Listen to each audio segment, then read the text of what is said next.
Você já teve que tomar uma decisão onde você tinha incerteza, não sabia o que fazer e isso por algum momento te deixou paralisado? Muito bem, se você já sentiu isso, eu tenho muita empatia por você, porque é exatamente o que eu sinto todos os dias. Mas isso significa que a gente deve parar?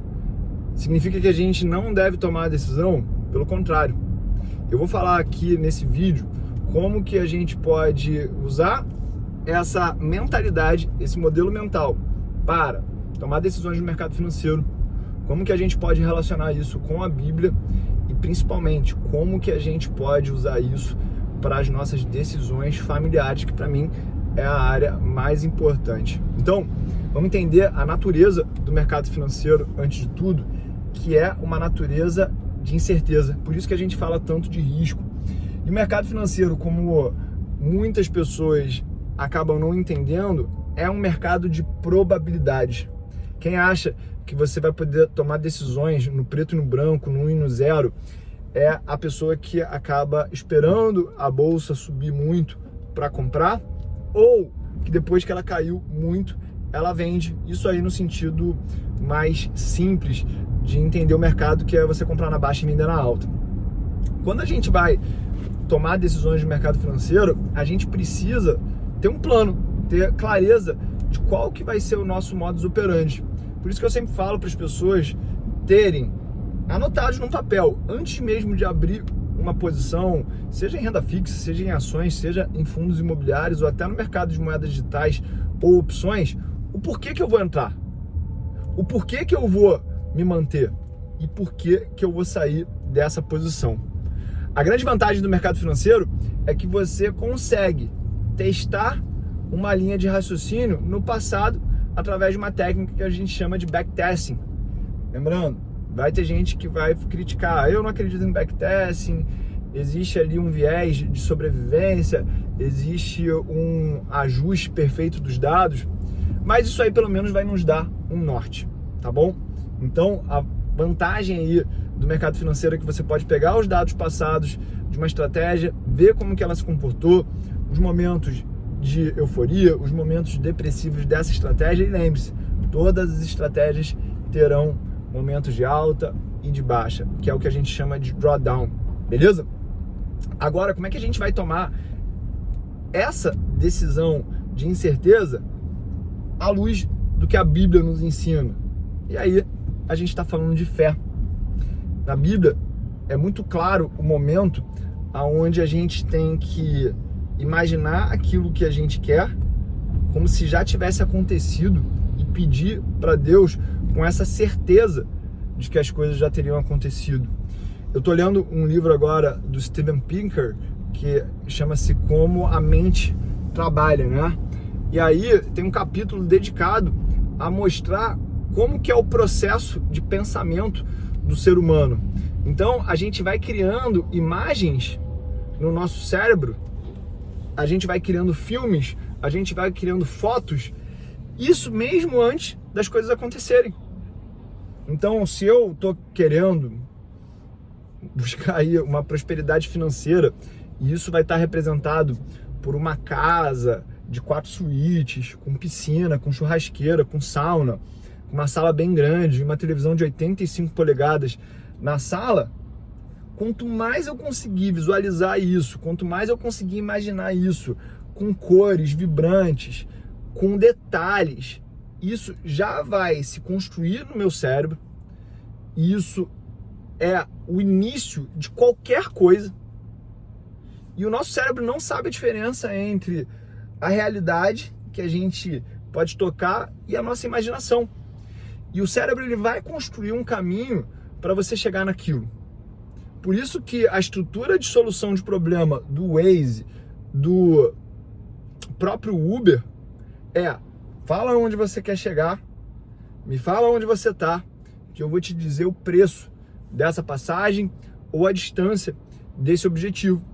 Se a gente usar essa mesma estrutura de solução de problemas para a nossa vida, em todos os nossos problemas, isso vai nos ajudar muito a tomar decisões mais acertadas e lidar com as incertezas. Porque quando o Uber, quando o Waze, você troca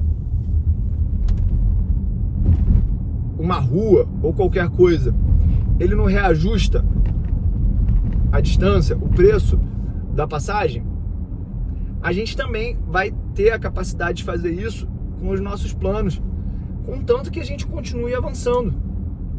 E é claro, quando eu tenho uma fé inabalável, isso deixa o meu espírito elevado para que eu possa estar numa situação de recursos plenos para que eu possa agir. O que significa essa história de recursos plenos? Eu estar empolgado, eu estar com a química do meu corpo inclinada para essa decisão, é o que a gente chama, às vezes, de estar motivado. E é exatamente quando a gente tem uma crença no sobrenatural, no milagre, que a gente continua avançando, mesmo em meio às aflições. Por isso que é tão importante a gente alimentar o nosso espírito, porque a carne, ela já se alimenta sozinha. E aí a gente vai para a terceira parte, que é como que a gente toma as decisões desafiadoras para nossa família numa situação de incerteza. A gente se move por princípios. Então, quais são os princípios que você tem com o teu cônjuge para como criar os filhos, como lidar com crises no casamento? Acho que a maior imaturidade que as pessoas mais novas ou iludidas acabam alimentando é que existe alguém com resposta para tudo. Até mesmo a inteligência artificial, ela não tem resposta para tudo. Os modelos de linguagem, eles são construídos aonde cria-se uma probabilidade de qual é a resposta adequada. É por isso que às vezes a gente vai fazer perguntas para o ChatGPT, por isso que a gente vai fazer perguntas para o Grok, e essas perguntas não serão assertivas. E cuidado para você não acreditar em tudo que essas ferramentas estão te falando. Elas têm limitações, assim como a gente. E aí, como é que a gente consegue equilibrar esse cobertor que é curto? Primeiro, é a gente ser grato por tudo que a gente tem, mas também ser extremamente inconformado com aquilo que a gente está vivendo hoje. Parece um paradoxo, porque é um paradoxo, mas é exatamente assim que a gente toma decisões num ambiente de incerteza. Eu vou aqui compartilhar uma situação que aconteceu numa outra empresa que eu tenho, aonde o meu time começou a questionar: mas falou isso em tal momento e agora isso está parecendo contraditório. Aí eu falei assim: cara, é contraditório mesmo, porque aqui essa empresa, ela não funciona no prisma dos gestores, não funciona no prisma dos sócios, não funciona no prisma do time comercial ou do time de atendimento. Aqui o nosso grande objetivo é dar valor, gerar valor para o cliente, porque é o cliente que tem um valor percebido acima do preço que ele pagou, que vai voltar para comprar, e é isso que vai manter a empresa viva. E as ofertas, a comunicação, tudo isso vai mudar ao longo do tempo, mas esse princípio do cliente estar satisfeito é o principal princípio.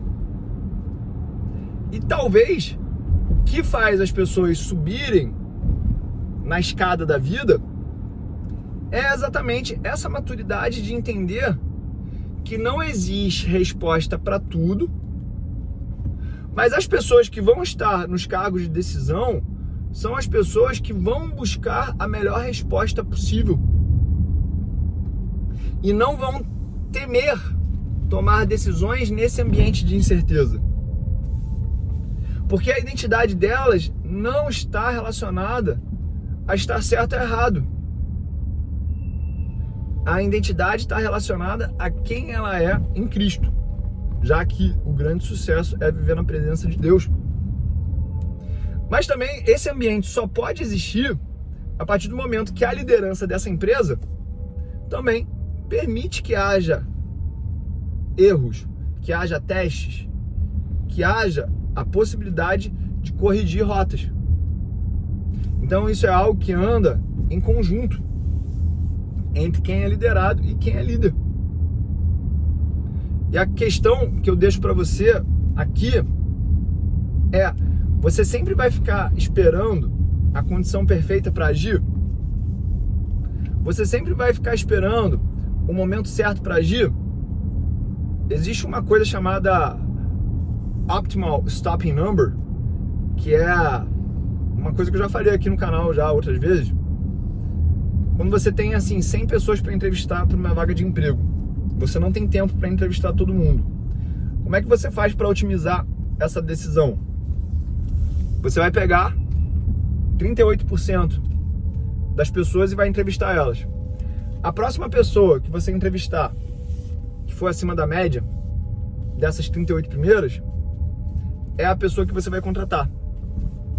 Então, tome a decisão com dados incompletos, com clareza incompleta, porque isso vai fazer você ser o líder, às vezes, do teu segmento. Isso, às vezes, vai fazer com que você... Isso vai fazer com que você